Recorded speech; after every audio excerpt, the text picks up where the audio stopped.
Hey, what up? This YG 400 and you watching Jalen and Jacoby. Yeah.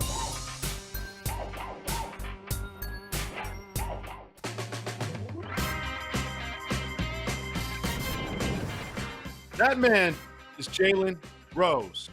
What up, Doe? I'm David Jacoby. And on the cool check-in, Together we're Jalen and Jacoby. What is it that we do? we give the people what they want. Jalen, Tom Brady's in a new city on a new team, and he wanted a familiar face around. So what did he do? He went to Instagram and called upon an old friend.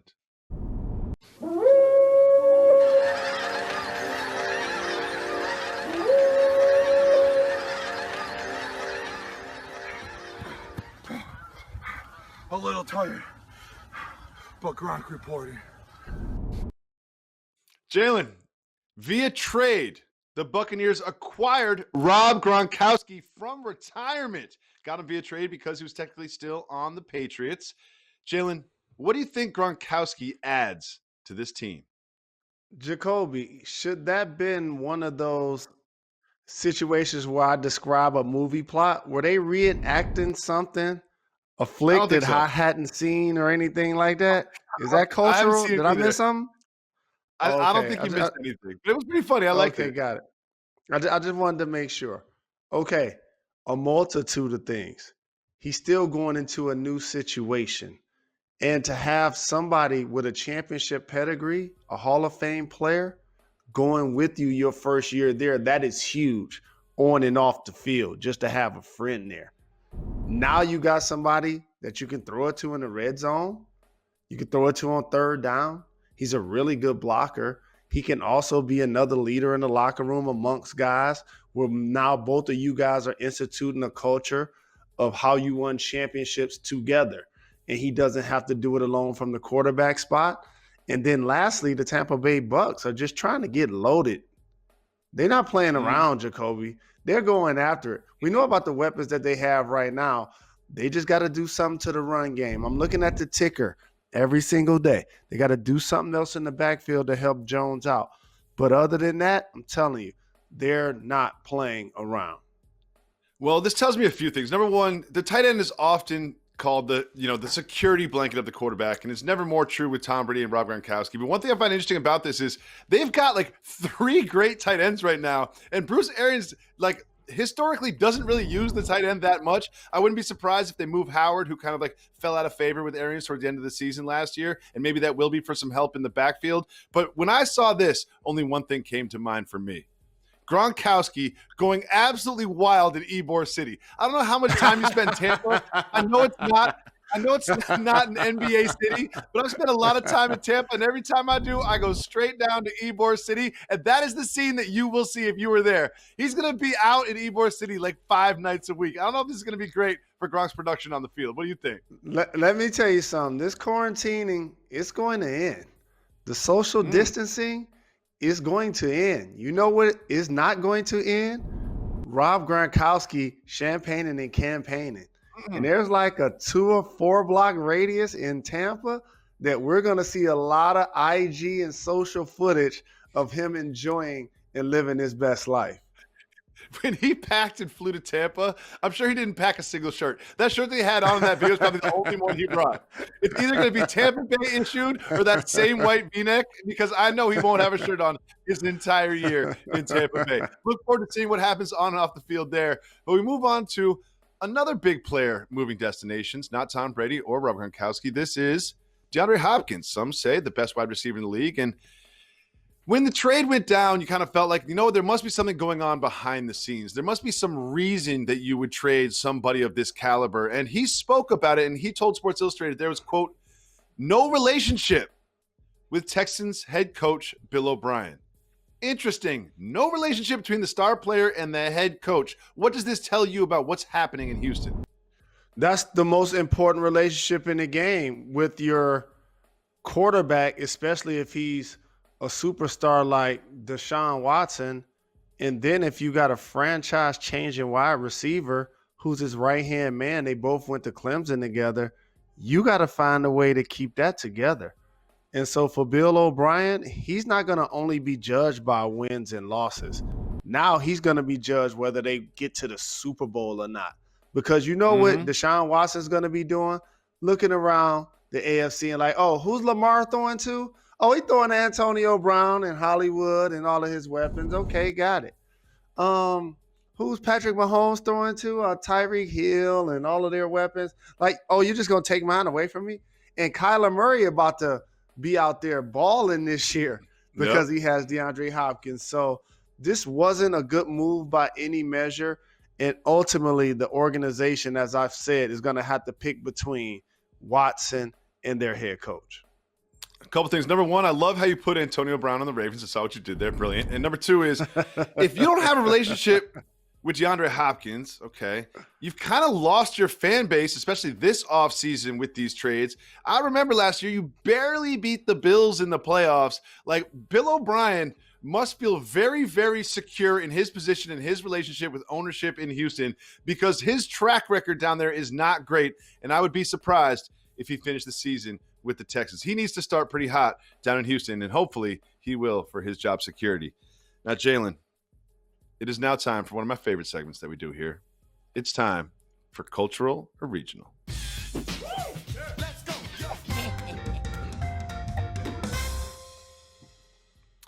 Jalen, I'm so glad that this came out on social media today because this is something I've often wanted to talk to you about.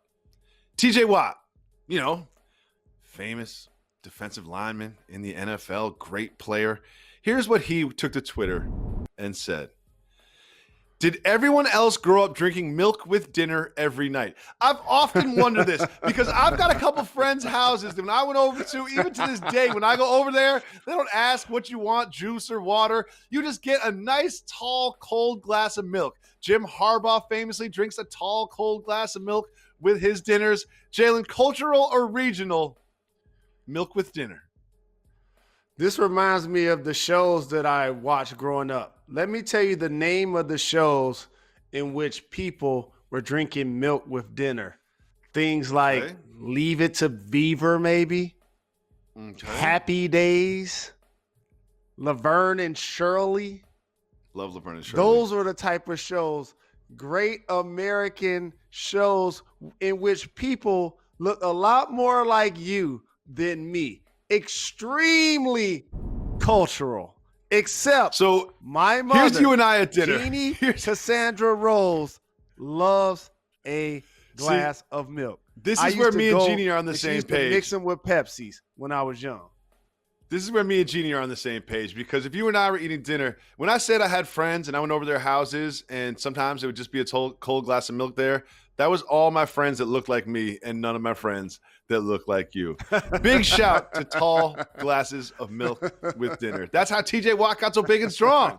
Drink a tall glass of milk. Drink a tall glass of milk with dinner tonight, and stay tuned because when we come back, someone said LeBron just doesn't have the instinct that Michael Jordan has. We'll tell you who that is, and we'll talk about it right after this.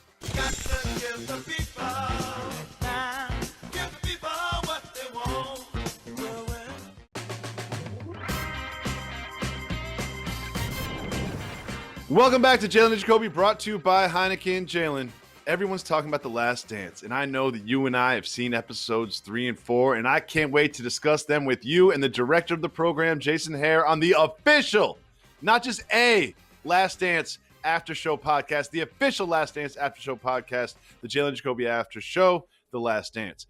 And Mike Malone, head coach of the Nuggets, is also discussing The Last Dance. And here's what he had to say about a comparison between LeBron and Michael Jordan. He said, I coached LeBron James for 5 years and have a great relationship with him. LeBron did not have the same mindset or killer mentality that Michael Jordan is supposed to have had. But LeBron James is arguably the greatest of all time as well. Now, Jalen, I don't want to go down the road of who's better, LeBron or Michael Jordan. That is low-hanging fruit that I'm sure we will discuss. I'm sure we will discuss it again and again for the next decade. But I do want to say this. What do you think about Mike Malone, who said he has a great relationship with LeBron, saying that LeBron doesn't have the same killer instinct as Michael Jordan? Why are we going to punish people for being honest? I got to say something to all of you LeBron stans. Just because people may or may not believe he's the greatest of all time, you can't let your fandom and because he wears purple and gold cloud your judgment based on who's the GOAT. When I speak, it is unbiased. It is not personal. I love LeBron James. He's representing for tall point guards this year by leading the league in assists. He is fantastic. But there are some people that have played in the NBA that have accomplished more things that have been greater, is the word we keep using, than LeBron James. One of them happens to be Michael Jeffrey Air Jordan. And one guy won 6 chips in 13 years. One guy won 3 chips in 17 years. Okay. Yeah, their stats are comparable. Their stats are comparable. But who dominated 50% of the time they was in the league? Okay. MJ. You've hijacked it again and turned it into the greatest of all time debate that we've all been having for the last 5 years and we'll continue to have for the next 50 years. But one thing I want to point out about watching this documentary, and some of this hasn't been aired yet, but I'm just going to leak a little bit. One thing they do show is the true camaraderie between players on opposite teams. People like you, the OGs, are like, oh, we would never hang out with our opponents. We don't shake hands, this and that. There's a story of Magic Johnson and Michael Jordan embracing after the NBA Finals in the tunnel. There's a story about Danny Ainge and Michael Jordan playing golf the day before a playoff game. So one thing I do want to say is what we remember happened and how we remember the league being and what we're being told from the people that were in the league and the superstars seems to be at odds with each other a little bit as I watch this documentary. Let me tell everyone the distinction. Gather around, boys and girls. Here's the distinction. Number one, that friendship was off wax. It wasn't on the floor pregame putting jerseys in front of their mouths so the cameras can't read their lips. Number two, it didn't impair them going at each other with such ferocity that so many games had flagrant fouls and actually physical altercations that took place. And lastly, you know what the great players like you're describing did not do? Leave the team that they were on because they wanted to go join against the other top players in the league in order to eliminate the championship conversation. MJ didn't leave and go join the Lakers or the Celtics. Neither did Isaiah. They found a way to get it done and bloom where they were planted. So those are the things that people in the prior generations are talking about, not about friendships. You go to college with people, they from your same hometown. You get a chance to play on multiple squads with people, grow up playing AAU in all of these national tournaments. The relationships are there. Look at Magic and Isaiah were the best of friends, kissed each other on the cheek prior to the game in the finals. But then they went after each other, Jacoby. That's the difference. Okay, I guess you're right. Yeah, you know, you're right. Modern day players, they don't really go hard after each other. They don't really try to win 100%. You're right, Jalen. That's a really good point. Let's move on. Steve Kerr is also discussing The Last Dance and some of the ramifications. And if you've seen episode 2, Scottie Pippen gets surgery at the end of the summer, and Michael Jordan in his interview says that's somewhat selfish. And Steve Kerr said that there was no animosity towards Scottie Pippen about the timing of his surgery because they all understood just how underpaid and undervalued he was by the organization. What do you think about that statement? I think if Draymond Green would have done the exact same thing, Steve Kerr would have a much different outlook on a player doing that. This is hindsight is 2020 101. Steve doesn't want his brother Scottie Pippen's reputation to take a hit for a business decision that he made that ultimately did not stop them from winning the championship. Had it done so, then the conversation would be different. Yes, we all understand that he was underpaid. And it was disappointing that the organization didn't take care of him. They didn't take care of Phil. And he ended up leaving and going to win 5 more championships somewhere else. So I understand why Steve got to make sure he represents for Scottie's legacy. Of course, and Draymond Green wasn't the only player underpaid on that Warriors team. If you remember, Steph Curry had himself a sort of a compromised contract in his second contract in the league as well. Now, Jalen, I'm glad you brought up Draymond Green because Draymond Green, he was doing an interview with some friends of ours, and he had something really interesting to say about Kevin Durant's last year with the Warriors. Let's listen. Although Steve would kind of hit on it of like, let's just enjoy this year for what it is because we don't know what next year holds, it didn't necessarily carry the same weight because what should have happened was Kevin come out and say, hey, man, like, That's it. like, this is it. Like, so let's do this or this isn't it. You know what I'm saying? But you can't just leave the elephant in the room. So this I find really interesting because what Draymond Green is sort of saying is that Kevin Durant owes it to his teammates to establish before the season whether or not this is going to be his last year with the Warriors, just to avoid the media questions, to avoid the drama, to avoid all the speculation. As the Bulls sort of had in their last dance, there wasn't too much speculation. They knew it was the last dance. What do you think about the obligation of Kevin Durant to tell his teammates that he was leaving before the season started?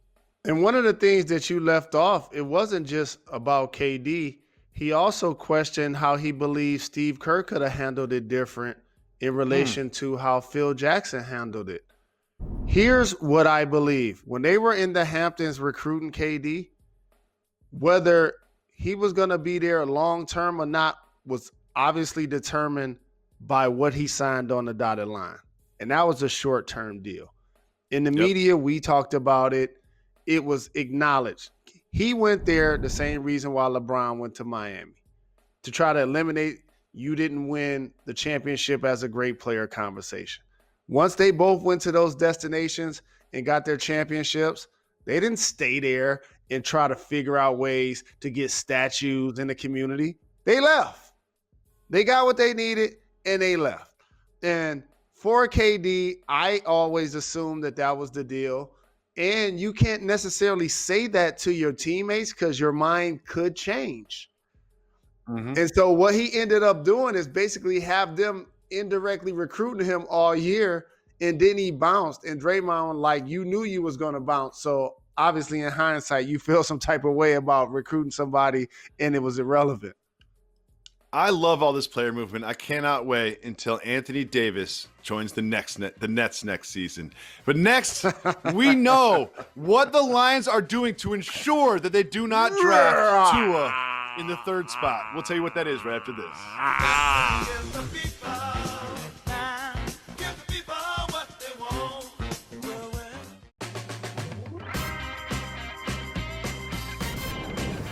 Welcome back to Jalen and Jacoby. Jalen, your life is about to dramatically change in just over 24 hours.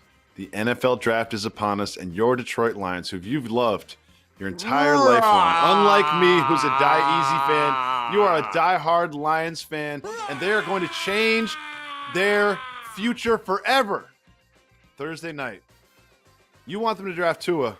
A lot of people say they're not going to, but what they are doing is Bob Quinn, the general manager, is having the director of IT park a Winnebago in his driveway and just stand by outside in case there are any technical problems. He will go home and sleep in his own bed, but soft move or boss move time? Anytime you have one of those, it's a boss move. I bet it's going to be custom and tricked out, nice and comfortable, plenty of food. And probably the person that gets a chance to be in it is going to be happy to be able to get away from their potential family. Like you would welcome that if that was your job in a heartbeat, I'm sure. With that being said, it ain't that hard. It ain't that hard. Walk up there right now and draft the franchise quarterback. I know Okuda's going to be a great player. He's going to be an all-pro. I'm going to get his jersey. He's going to be getting pick sixes. He's going to ball for the Lions. He's going to be a JRLA supporter just like you. But you got to take the franchise quarterback if you get a chance. Do you know how much it's going to pay me to watch Tua go somewhere else and be a Hall of Famer, Jacoby? That right there. I'm so concerned because this will torment you for a decade at least, because you know what's going to happen. They're not going to draft Tua. Okuda's going to be great. Matt Stafford's going to have a back issue in like week 3. And next thing you know, you're going to be all sitting there saying, I love Okuda, but I wish we had Tua. And Jalen, we have one final topic. You know, these versus battles have been a big deal. Teddy Riley and Babyface finally got it together. I wasn't that entertained. I'm not going to lie. But this is an interesting proposal. French Montana says that he could outlast Kendrick Lamar because he has more hits. I'm going to go out and say, French Montana, not as good an MC as Kendrick Lamar, but French Montana definitely has more hits than Kendrick Lamar. Your thoughts? So this is the schism of where music went from being about the lyrics and then the beats and the hooks along with the DJ till about the melodies, the dance that goes with the record, the jangle that goes with the song, and then how popular it is via radio and on loops and on if it went viral or not. You and I both know. If we talking about hits, no contest. If we only go about the hits, it's Kendrick Lamar. It's not French. even close.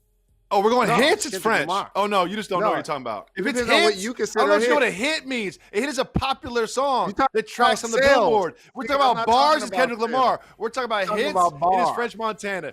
No. To me, No. You're hits wrong. You know you're equal wrong. You know you're wrong. bars. We'll be back tomorrow. Why's that? We're not done. We're not done. We're not done. Got to give the people